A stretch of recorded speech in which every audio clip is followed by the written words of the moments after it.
Alberta in the crosshairs. Danielle Smith faces left-wing backlash over push for provincial power.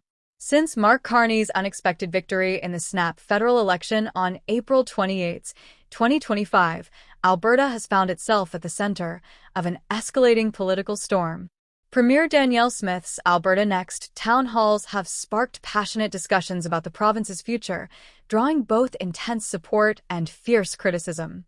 These events were designed to engage Albertans on issues such as establishing a provincial police force, creating an Alberta pension plan, reforming tax collection, and challenging federal equalization policies. However, what began as policy-focused conversations quickly transformed into a battleground over Alberta's autonomy and identity within Canada. The first Alberta Next panel in Red Deer was notably well attended, with over 500 residents showing up to voice their opinions. While the official topics spanned 6 key provincial jurisdictions, media coverage, particularly from outlets like CTV, narrowly spotlighted calls for separation.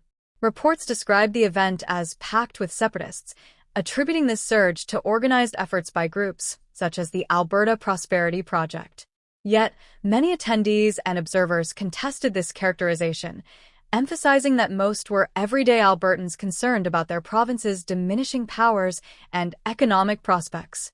The media's focus on separatism, they argued, served to delegitimize genuine grievances and stigmatize participants.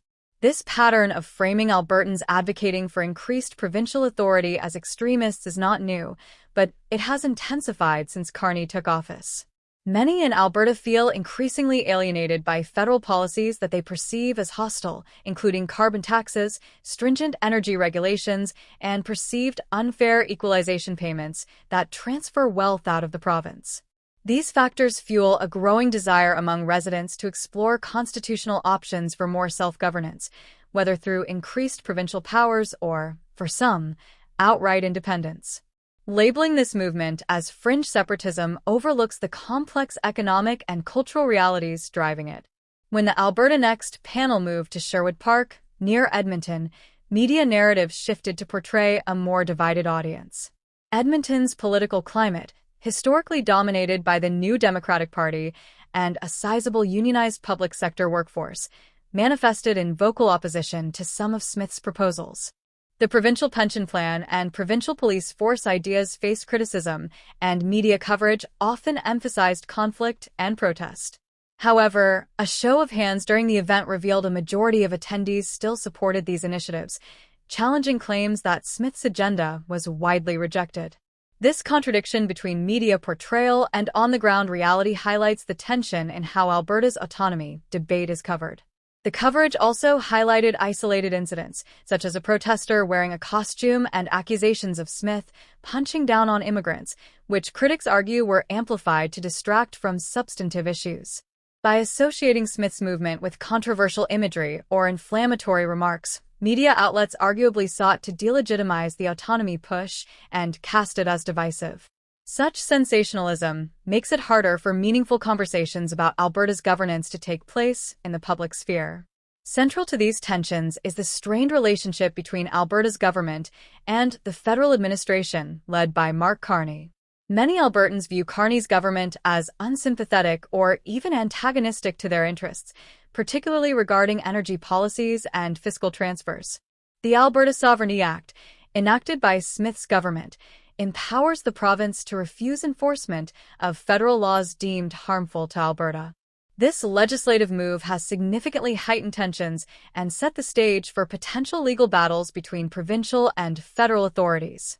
Adding to the complexity is Smith's intention to hold a referendum on Alberta's sovereignty as soon as 2026, contingent on public petition support. This planned referendum has become a flashpoint in provincial and national politics.